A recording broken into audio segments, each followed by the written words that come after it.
All of his co-workers were gone. What could it mean?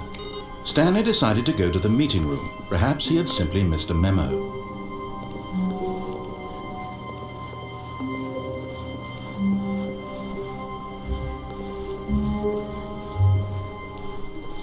When Stanley came to a set of 2 open doors, he entered the door on his left.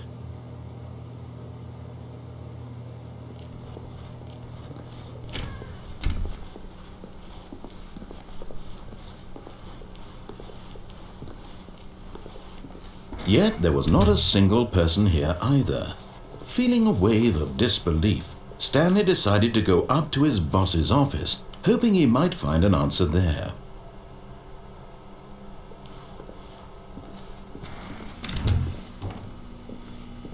Stanley stepped into the broom closet, but there was nothing here, so he turned around and got back on track.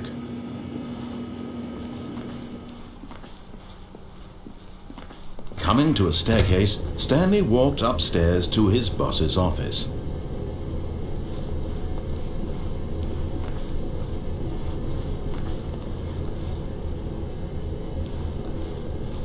But Stanley just couldn't do it.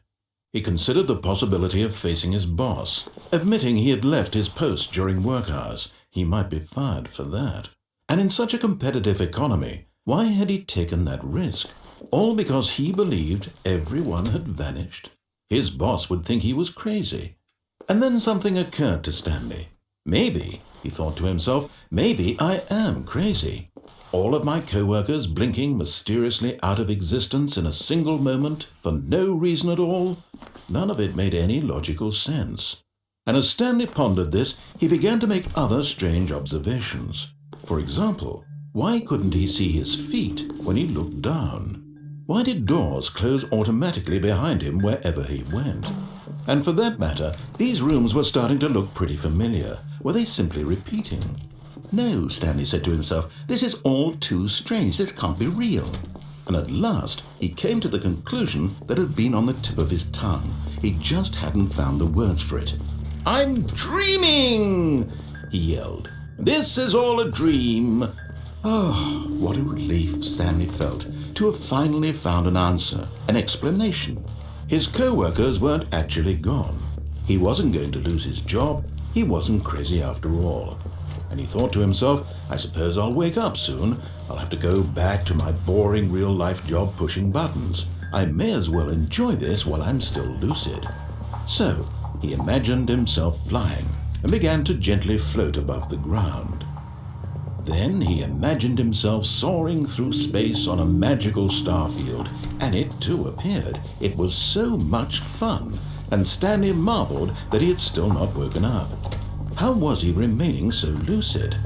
And then perhaps the strangest question of them all entered Stanley's head. One he was amazed he hadn't asked himself sooner. Why is there a voice in my head dictating everything that I'm doing and thinking? Now the voice was describing itself being considered by Stanley, who found it particularly strange.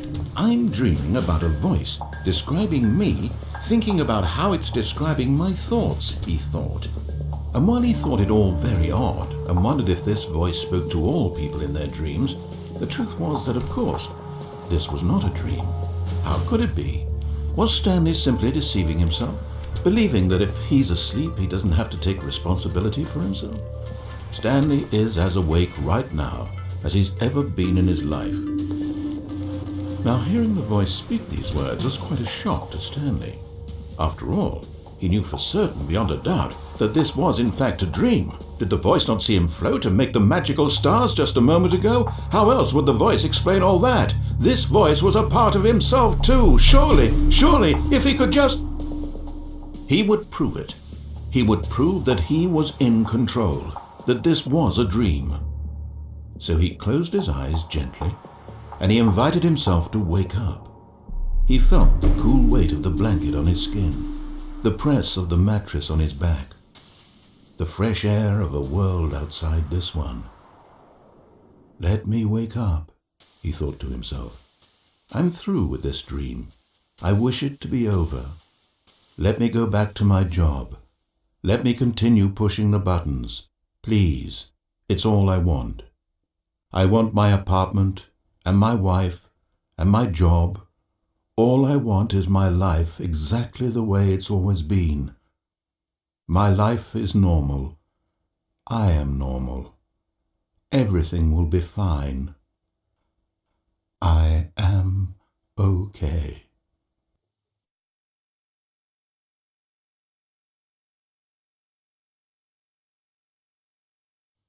Stanley began screaming.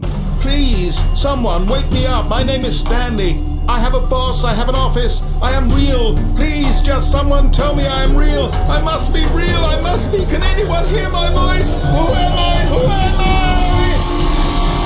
I? And everything went black.